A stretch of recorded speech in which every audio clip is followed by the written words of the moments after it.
Regional rapid transit system, जी हाँ, RRTS Delhi से अलवर के बीच में जाने वाला है और ये आपके जीवन पे बहुत इम्पॉर्टेंट फ़र्क डालने वाला है, क्योंकि अभी तक गुड़गांव और ये राजस्थान में शाहजहाँपुर तक का जो एरिया है और यहाँ से अलवर तक का एरिया, ये अब तक ऐसा एरिया है जो बहुत ज़्यादा कनेक्टिविटी जिसको नहीं मिल पाई। NH8 ने कनेक्टिविटी तो दी, लेकिन अभी भी यहाँ ट्रांजिट बहुत मुश्किल है। बहुत ट्रैवल जो है, अगर लोग अपनी गाड़ी से आ रहे हैं तो बहुत इजी होता है, लेकिन तब भी एक बड़ी दूरी होती है।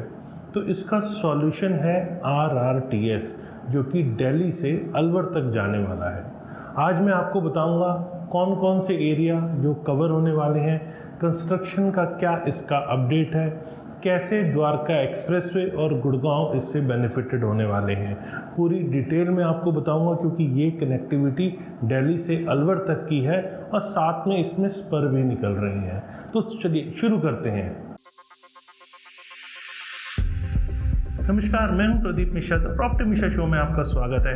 यहाँ हम आपको प्रॉपर्टी और प्रॉपर्टी मार्केट की हकीकत बताते हैं। नो बकवास, डायरेक्ट काम की बात। चलिए शुरू करते हैं। दिल्ली शाहजहाँपुर अलवर जो RRTS जाएगी, इसका नाम है RAPIDX, रैपिडेक्स। ये टोटल 164 किलोमीटर की है। ये हाई स्पीड रेल है जो कि दिल्ली, गुड़गांव, धारूहेड़ा, रेवाड़ी, शाहजहाँपुर, नीमराना, बहरोड, अलवर से होते हुए ये जाएगी। इसमें टनल और एलिवेटेड वायाडक्ट भी होंगे और दिल्ली के अंदर ये new regional rapid transit system पहली बार आ रहा है। अब तक ऐसा नहीं हुआ है और अब तक आपने देखा होगा दिल्ली गुड़गांव के अंदर मेट्रो तो आई, लेकिन इस टाइप की हाई स्पीड कनेक्टिविटी नहीं आई। अब पहली बार ऐसी हाई स्पीड कनेक्टिविटी आ रही है और ये कनेक्टिविटी सबसे इम्पॉर्टेंट इसीलिए भी हो जाती है क्योंकि ये अर्बनाइज्ड, रूरल और इंडस्ट्रियल एरिया जो हरियाणा के हैं इसको बहुत ज़्यादा टच करती है। और ये सबसे इम्पॉर्टेंट है कि दिल्ली एयरपोर्ट भी RRTS नेटवर्क में आता है, क्योंकि इसका मेन एम है कि इसकी बेस्ट से बेस्ट प्रोडक्टिविटी एनहांस की जाए NCR के अंदर। क्योंकि मैंने आपको पहले भी वीडियो में बताया था, PM गति शक्ति प्रोग्राम ही जो है मल्टी मॉडल लॉजिस्टिक के पर्पज से किया जा रहा है कि ट्रांसपोर्ट सिस्टम किस तरह बेटर हो, जिससे सैटेलाइट टाउनशिप्स बहुत ज़्यादा डेवलप हो पाएँ। तो इसको भी PM गति शक्ति के अंदर लिया गया है। अभी पूरी तरह से ये अप्रूव नहीं हुआ है, लेकिन इसे फाइनल स्टेज पर आ गया है। आगे मैं आपको बताऊंगा कि कैसे कैसे इसकी स्टेजेस अभी आई हैं और किस स्टेज पर आकर ये अभी कितनी डेवलपमेंट इस पर हो चुकी है। National capital regional transport corporation NCRTC इसे डेवलप करने वाली है और ये टोटल 106 किलोमीटर दिल्ली से शाहजहाँपुर SNB सेक्शन ये फेज़ 1 के अंदर डेवलप होने वाला है और इसकी मैक्सिमम जो स्पीड है 160 किलोमीटर पर आवर की इसके अंदर होगी। जो पूरे डिस्टेंस है उसकी बात करें तो इसकी दूरी 1 घंटे में तय की जा सकती है। दिल्ली से शाहजहाँपुर 106 किलोमीटर फेज़ 1 का पार्ट है और शाहजहाँपुर से सोतानाला 35 किलोमीटर ये सेकंड फेज़ का पार्ट है और फाइनली शाहजहाँपुर से अलवर 58 किलोमीटर इसे थर्ड फेज़ में बनाया जाएगा। टोटल कॉरिडोर जो है वो 199 किलोमीटर लॉन्ग है। दिल्ली अलवर RRTS का DPR डिटेल प्रोजेक्ट रिपोर्ट जो कि दिल्ली SNB सेक्शन का है, ये ऑलरेडी NCRTC बोर्ड दिसंबर 2018 में इसको अप्रूव कर चुकी है। हरियाणा के अंदर ये फरवरी 2019 में अप्रूव हुआ है और राजस्थान के अंदर ये 2019 जून के अंदर अप्रूव हुआ है। क्योंकि ये 3 स्टेट्स होके गुजर रहा है तो इसीलिए दिल्ली, हरियाणा और राजस्थान तीनों इसका पार्ट है। चलिए अब समझते हैं कि एग्जैक्ट रूट क्या है। फेज़ 1 जैसे मैंने आपको बताया, दिल्ली गुड़गांव शाहजहाँपुर 106 किलोमीटर है। फेज़ 2 शाहजहाँपुर बहरोड और सोतानाला 35 किलोमीटर का टोटल होगा और फेज़ 3 शाहजहाँपुर से अलवर टोटल 58 किलोमीटर का होने वाला है। ये पूरा का पूरा जो कॉरिडोर है वो एलिवेटेड और अंडरग्राउंड है। जहाँ अंडरग्राउंड से निकलेगा तो वहाँ एडग्रेड मतलब सरफेस के ऊपर भी रोड होगी और डिपो इसके अंदर 2 होंगे, धारूहेड़ा और अलवर 2 मेन डिपो इस रूट के अंदर होंगे। इसके अंदर नंबर ऑफ स्टेशंस हैं वो टोटल 22 हैं। अब मैं स्टेशंस की बात भी आपको जानकारी के लिए बताऊं, क्योंकि आपका एरिया क्या उस स्टेशन के पास है ये भी आपको पता होना चाहिए। आपको पता लगेगा कि फ्यूचर में आप उसका कैसे बेनिफिट उठा सकते हैं। तो मेन लाइन के ऊपर 18 स्टेशन है। निज़ामुद्दीन, सरायकाले का, INA, Munirka, arrow city, Manesar, उद्योग विहार, गुड़गांव सेक्टर 17, राजीव चौक, खेड़की दौला, पचगांव, बिलासपुर चौक, धारूहेड़ा डिपो, MBIR, रेवाड़ी, बावल, शाहजहांपुर और कैथल अलवर, शाहजहांपुर और कैथल और उसके बाद अलवर। ये टोटल 18 स्टेशन हैं। और जो इसके साथ स्पर निकलने वाला है उस पर 4 स्टेशन हैं, शाहजहांपुर, नीमराना, बैरूड और सोता नाला। 4 स्टेशन इसके स्पर पर आते हैं। मतलब टोटल इसके अंदर 22 स्टेशन होने वाले हैं और इसका जो टोटल ट्रैवल टाइम है वो 104 मिनट्स का है। अब आपके लिए ये भी समझना ज़रूरी है कि कहाँ ये एलिवेटेड होगा और कहाँ ये अंडरग्राउंड होगा। सरायकाले के पास ये एलिवेटेड होगा, INA के पास ये अंडरग्राउंड होगा और वो लेन चलेगी मुनीरका, एरो सिटी तक ये अंडरग्राउंड रहेगा। उद्योग विहार चूँकि गुड़गांव का पार्ट है, उद्योग विहार के पास ये एलिवेटेड होगा। उसके बाद सेक्टर 17, राजीव चौक, यहाँ तक ये एलिवेटेड रहेगा, लेकिन फिर वो अंडरग्राउंड होगा और वो खेड़की दौला, मानेसर, इन दोनों एरिया में ये अंडरग्राउंड चलेगा। फिर इसके आगे फिर एलिवेटेड सेक्शन आ जाता है। पचगांव, बिलासपुर, धारूहेड़ा, MBIR, रेवाड़ी, बावल और शाहजहांपुर, इन सभी एरियाज़ में ये RRTS एलिवेटेड होने वाली है। अब मैं आपको इसके कंस्ट्रक्शन का अपडेट देता हूँ। देखिए, ऑपरेशनल अभी तक 0 किलोमीटर है और 10 किलोमीटर में यूटिलिटी शिफ्टिंग चल रही है। तो मतलब इसकी डेडलाइन अभी तक अनाउंस नहीं हुई है। मुझे लगता है कि ये 2028 तक का प्लान है, जो क्योंकि इसका एस्टिमेटेड कॉस्ट 37,000 करोड़ रुपीज़ है। और इसकी फंडिंग की बात करें तो यहाँ फॉरेन लोन 60% होने वाला है, जिसे वर्ल्ड बैंक से लिया जाएगा और ADB और GICA भी इसके अंदर होंगे। और इसके अंदर जो डेली राइडरशिप एक्सपेक्टेड है वो 8.5 लाख पैसेंजर 2030 तक इसके अंदर एक्सपेक्टेड है। और जो इसकी डिज़ाइन स्पीड की बात करें तो ये 180 किलोमीटर पर आवर इसकी डिज़ाइन स्पीड होगी, लेकिन इसकी ऑपरेशनल स्पीड को 160 किलोमीटर पर आवर रखा गया है। और एवरेज स्पीड की हम बात करें तो 100 किलोमीटर पर आवर इसकी एवरेज स्पीड होगी। जो ट्रैक का गेज है वो 1435 mm का होगा और जो रोलिंग स्टॉक है वो aerodynamic 3.2 m wide into 22 m long होने वाला है। स्टेनलेस स्टील या फिर एल्युमिनियम बॉडी इसके अंदर यूज़ होने वाली है। सिग्नलिंग की बात करें तो European train control system ETCS level 2 of ERTMS इसके अंदर होने वाला है। सिटिंग अरेंजमेंट इसके अंदर ट्रांसफर्स होने वाला है। और क्लासेस की अगर हम बात करें तो पैसेंजर्स के लिए यहाँ इकोनॉमी और बिजनेस क्लास दोनों होगा। मतलब बिजनेस क्लास एक कोच हर ट्रेन में ज़रूर होगी। तो मतलब यहाँ पर आपको अगर बिज़नेस क्लास में ट्रैवल करना चाहते हैं तो उसकी भी सुविधा कहीं हद तक आपको हायर चार्जेस पे करके, हायर जो फेयर है वो पे करके आप वहाँ पे वो भी फैसिलिटी ले सकते हैं। जब हम NCRTC ऑफिशियल पोर्टल की बात करें तो इसकी जानकारी जो है वो ये है कि यहाँ पर शिफ्टिंग ऑफ यूटिलिटी का काम और पावर लाइंस, पाइपलाइंस का काम बहुत ज़ोरों पर है गुड़गांव के अंदर। लेकिन इसकी अप्रूवल की जब बात आती है, देखिए यहाँ यूटिलिटी शिफ्टिंग का काम बहुत तेज़ी से है और सबसे इम्पॉर्टेंट काम यूटिलिटी शिफ्टिंग का ही होता है, क्योंकि कहीं नाला है, कहीं पानी की पाइपलाइन है, कहीं इलेक्ट्रिकल केबल्स हैं। ये अपने आप में बहुत बड़ा काम होता है, बहुत टाइम कंज्यूमिंग होता है।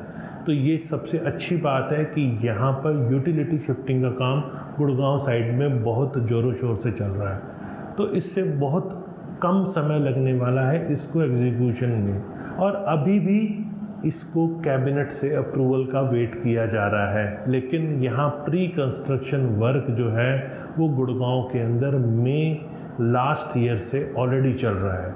इसका जो DPR है वो अप्रूव किया है दिल्ली, हरियाणा और राजस्थान की स्टेट गवर्नमेंट ने, क्योंकि इसके अंदर 3 स्टेट्स हैं, तीनों स्टेट ने इसके अंदर अप्रूवल दे दी है। अब दिल्ली गवर्नमेंट ने इन प्रिंसिपल अप्रूवल दी है, लेकिन उनका ये कहना है कि यहाँ शॉर्टेज ऑफ फंड्स है, इसीलिए वो दिल्ली अलवर RRTS प्रोजेक्ट के अंदर बहुत ज़्यादा फंडिंग करने में असमर्थ है। और डीपीआर इस समय कैबिनेट के पास है, सेंट्रल गवर्नमेंट कैबिनेट के पास अप्रूवल का वेट कर रही है। जैसे मैंने आपको बताया, क्योंकि ये पीएम गति शक्ति के अंदर है और यहाँ मल्टी मॉडल लॉजिस्टिक और ट्रांसपोर्ट सिस्टम के ऊपर ज़्यादा जोर दिया जा रहा है, तो उस तहत इसको पीएम गति शक्ति से अप्रूवल मिलने के पूरे आसार अब दिख रहे हैं। बहुत ज़्यादा लंबा टाइम इसके अंदर नहीं दिख रहा, क्योंकि आपको पता है 2014 के बाद इंफ्रास्ट्रक्चर के ऊपर फोकस बहुत हुआ है और ये प्रोजेक्ट अवेटेड है और इसमें यूटिलिटी की शिफ्टिंग्स भी ऑलरेडी प्रोसेस में है। तो यहाँ पर बहुत जल्दी कैबिनेट से इसकी अप्रूवल आती दिख रही है। जैसे इसकी अप्रूवल आती है और वैसे ही एनसीईआरटी इसका काम शुरू कर देगी।